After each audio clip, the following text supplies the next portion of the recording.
Hello दोस्तों, आपके अपने YouTube channel study point by Mohit Kumar पर आप सभी का बहुत बहुत स्वागत है। कैसे आप सभी लोग? उम्मीद करता हूं कि अच्छे होंगे। आज फिर मैं आप लोगों के सामने लेकर आया हूं आधुनिक भारत का पार्ट 4, जिसमें आपको मैं ऑलरेडी पार्ट 3 पढ़ा चुका है। अगर उन वीडियो को नहीं देखा तो प्लीज़ मैंने एक हिस्ट्री की प्लेलिस्ट बना दी है, वहाँ से जाकर उन तीनों वीडियो को देखें और उसके बाद ये वीडियो देखें। उसके तो आपको बहुत ही अच्छे समझ में आने वाला है, क्योंकि मैंने इसको बिल्कुल बेसिक से एकदम क्रम वाइज पढ़ाना स्टार्ट किया है। तो वहाँ से जा के देखिए, आपको हिस्ट्री बहुत ही आसान लगने लगेगी, ये मैं वादा करता हूँ। तो चलिए आज की वीडियो में स्टार्ट करता हूँ।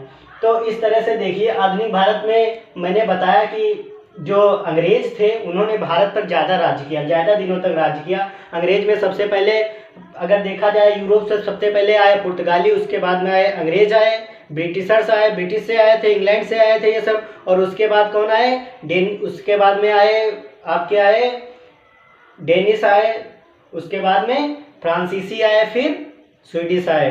तो इस तरह से आए और उनको किस तरह से मैंने 3 वीडियो में आपको बेसिकली बता चुका हूँ कि किस तरह से अंग्रेजों ने उन सबको किस किस युद्ध के माध्यम से किस तरह से उनको भारत से खदेड़ा और बेसिकली इस भारत पर किसका राज्य हो गया? अंग्रेजों को। अब अंग्रेजों को जो है हराने वाली भारत में कोई भी ऐसी शक्ति नहीं थी और इसी तरह से अंग्रेजों ने पूरे भारत को इस तरह से लूटा कि एकदम से बर्बाद, एकदम खोखला करके। जब 1947 में भारत को आज़ाद करके गए, अंग्रेजों से आज़ाद हुआ, तो एकदम से भारत को खोखला कर दिया था। तो उसी को आज हम समझने वाले हैं। तो अंग्रेजों ने सन 1600 ईस्वी में इंग्लैंड की महारानी थी एलिजाबेथ। कौन थी? महारानी एलिजाबेथ ने ब्रिटिश ईस्ट इंडिया कंपनी, क्या है ये? ब्रिटिश ईस्ट इंडिया कंपनी की स्थापना किसने की? महारानी एलिजाबेथ ने ब्रिटिश ईस्ट इंडिया कंपनी की स्थापना की सन 1600 ईस्वी में महारानी एलिजाबेथ ने। किसने की? महारानी एलिजाबेथ ने। और वो कंपनी भारत में आई और भारत में किस तरह से अन्य विदेशी कंपनियों को उनसे युद्ध के माध्यम से, और यहाँ पर मराठाओं का राज था, उनसे भी किस तरह से युद्ध करके हराया, ये सब मैं आपको बता चुका हूँ। तो चलिए, जिस तरह से अंग्रेज जो थे इंग्लैंड के रहने वाले थे। कहाँ से? इन्हें ब्रिटिशर्स भी कहा जाता है, इंग्लैंड के रहने वाले थे। इंग्लैंड के तो जो राजा थे उन्होंने कहा कि जो ब्रिटिश ईस्ट इंडिया कंपनी जो भारत में आई, उनसे कहा कि आप मुझे 50% जो हिस्सा मुझे दीजिए और 50% आप ले लीजिए, और ब्रिटिश ईस्ट इंडिया कंपनी जो है वो आप मतलब उसको आप संभालिए, मेरा उससे कोई मतलब नहीं, लेकिन उसकी 50% हिस्सेदारी मेरी रहेगी, ये इंग्लैंड के महाराजा ने कहा। और उसके बदले में महाराजा ने कहा कि जो सैन्य जो मतलब सेना है, वो अगर आपको कहीं युद्ध करना होता है, कोई ज़रूरत पड़ती है, तो उसको मैं सेना की ज़रूरत पड़ती है, तो आपको सेना मैं दूंगा। तो भाई ब्रिटिश ईस्ट इंडिया कंपनी ने कहा है ठीक है, तो 50% हिस्सेदारी इंग्लैंड के महाराजा को देने लगी। और इसी तरह से जब 50% हिस्सेदारी देने लगी तो अंग्रेजों का अत्याचार धीरे धीरे भारत पर बहुत बढ़ गया। वह किसी भी तरह से धन को लूटपाट करने लगे और धन लूटपाट करके मतलब आधा अपना रखते थे और 50% महाराजा इंग्लैंड को बेच देते थे। तो इसी तरह कुछ मतलब अंग्रेजों ने गलत काम किया, जिसकी वजह से भारत के लोगों में एकदम से अंग्रेजों के प्रति जो है घृणा भाव उत्पन्न हुआ। और किस तरह से आज 1857 की क्रांति को बताऊंगा किस तरह से हुई। तो इसी बीच में अंग्रेज जो थे धीरे धीरे क्या किए, अंग्रेजों ने सती प्रथा थी कि मतलब सती प्रथा थी, अगर किसी का पति मर जाता तो उसके साथ में स्त्री जो होती थी उसको उसके साथ में सती होना पड़ता था। लेकिन अंग्रेज आए, अंग्रेजों ने कहा ये सब नहीं होगा। कोई विधवा अगर हो जाती तो वो दूसरी शादी नहीं कर सकती थी। तो अंग्रेजों ने क्या किया, विधवा को दूसरी शादी करने के लिए मतलब परमिशन दे दी। तो भारत में धार्मिकता उस समय चरम सीमा पर थी। तो धार्मिकता थी, जितने धार्मिक लोग थे उन्होंने विरोध कर दिया अंग्रेजों के, कहा कि तुम कौन होते हो मेरे धार्मिक मामले में बोलने वाले।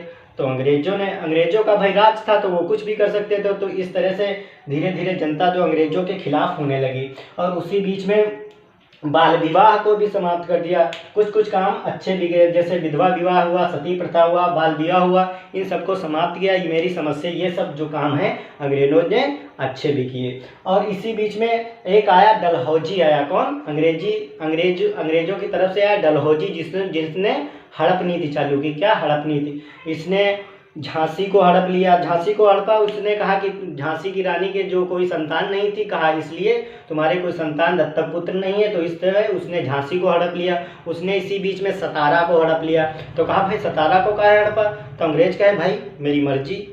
और सही बात है, जब उनका ही वर्चस्व था, उनका कुछ कोई कर भी नहीं सकता था। धीरे धीरे भारत के लोगों में अंग्रेजों के प्रति क्या हुआ, घृणा पैदा होने लगी। और भारत में उस समय जाति पात बहुत अधिक चल रहा था। मतलब जो ST वाले नीच जाति वाले होते थे, उनको मतलब मंदिर के सामने से नहीं जाने दिया जाता था। और जो ST होते थे, अगर वो कहीं से जाते थे तो पीछे जो है झाड़ू मान दिया जाता था उनके, ताकि वो चले तो उनके पैरों के निशान मिटते हुए चले। और इस तरह से जो अंग्रेजों ने जो है ट्रेन चालू की, क्या की? ट्रेन चालू किया। अंग्रेजों ने क्या किया? ट्रेन चालू किया। ट्रेन में क्या किया? ऊपर बनाया अपर सीट और नीचे लोअर सीट। और ऊपर रख दिया ST को और नीचे रख दिया पंडित जी को। अब भाई एक बार ट्रेन में चढ़े और पंडित जी नीचे बैठे और ST वाला ऊपर बैठा था। तो पंडित जी एकदम गए, ST को झाड़ दिए, कहा कि तुम ऊपर कैसे बैठे हो? तो वो बोला सर टीटी ने टिकट दिया हमको तभी बैठे हैं। तो वो गया टीटी के पास, टीटी आया और पंडित जी को मार झाड़ दिया।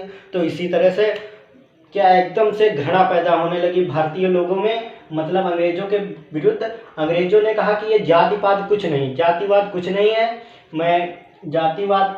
मैं मतलब सब मेरे लिए सब बराबर हैं। उन्होंने भारतीयों को अपनी सेना में भर्ती करना शुरू कर दिया। और यहाँ से मतलब जैसे यहाँ पे भारत में रह रहे हैं, यहाँ से लेकर के अपने ही भारतीयों, ये नहीं देखा अपने ही भारतीयों के खिलाफ भारतीयों को लड़वाने लगे, क्योंकि वो लोग शिक्षित थे। और उस समय भारत में अशिक्षितता बहुत ही कम थी। शिक्षितता मतलब शिक्षित लोग बहुत ही कम थे। तो इस तरह से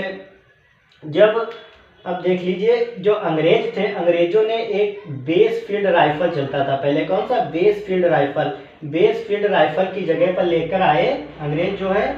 कौन था? बेस फील्ड राइफल था। बेस फील्ड राइफल की जगह पर लाए एनफील्ड राइफल। कौन सा लाए? Enfield rifle. Base field rifle की जगह पर लेकर आए एनफील्ड राइफल। जो एनफील्ड राइफल था, इसमें गाय और सुअर की चर्बी लगी हुई थी। धीरे धीरे ये बात जो है सैनिकों को पता चली और धीरे धीरे ये बात पूरे सैनिकों में फैलने लगी।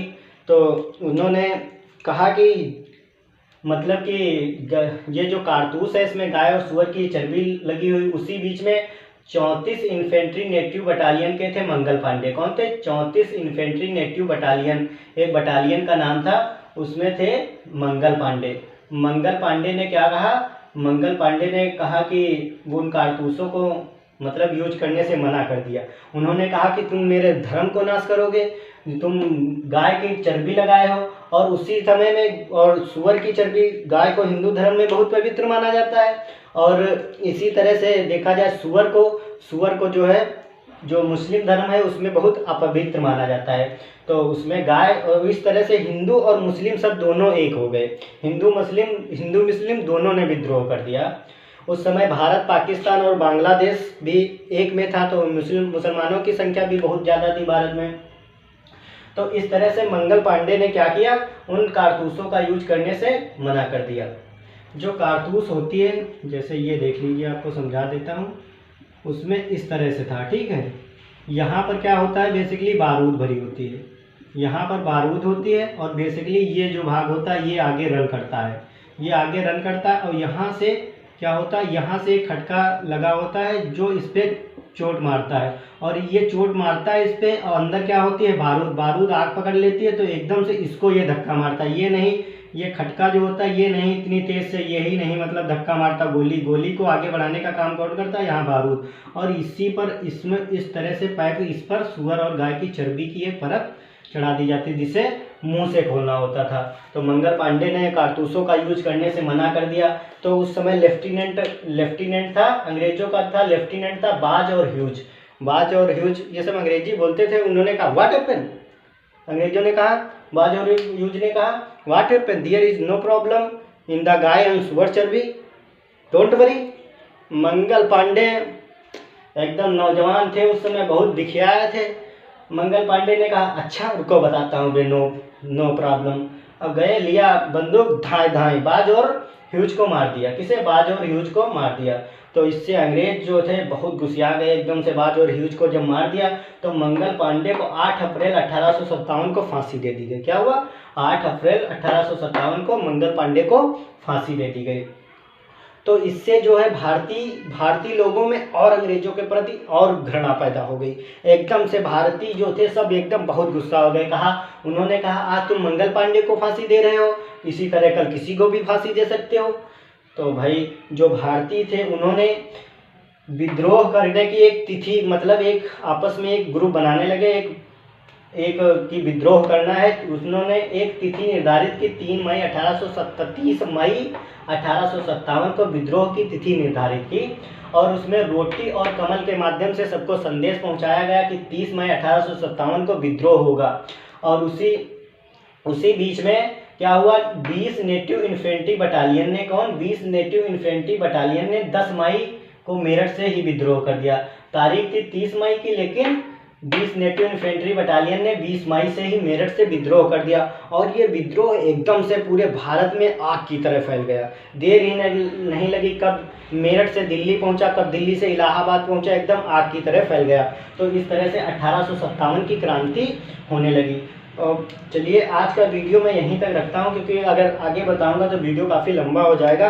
और अगले वीडियो में बताऊंगा कि आपको किस तरह से दिल्ली से कौन आया, मतलब दिल्ली से कौन मेन नेता जो है क्रांति में भाग लिया, और कानपुर से कौन था, मेरठ से कौन था, और इसी तरह से इलाहाबाद से कौन था। इन सब चीज़ों के बारे में मैं कल बताने वाला हूँ। कल बेसिकली आपको 1857 की क्रांति समाप्त कर दूंगा। तो यहाँ से 1857 की क्रांति तक, यहाँ तक मैंने आज बताया, इसके आगे मैं कल कंटिन्यू रखूँगा। तो आज का वीडियो मैं यहीं तक रखता हूँ। अगर मेरा वीडियो आपको अच्छा लगता है तो प्लीज़ वीडियो को लाइक करें, दोस्तों को शेयर करें तथा मेरे चैनल को सब्सक्राइब करें। तब तक के लिए जय हिंद।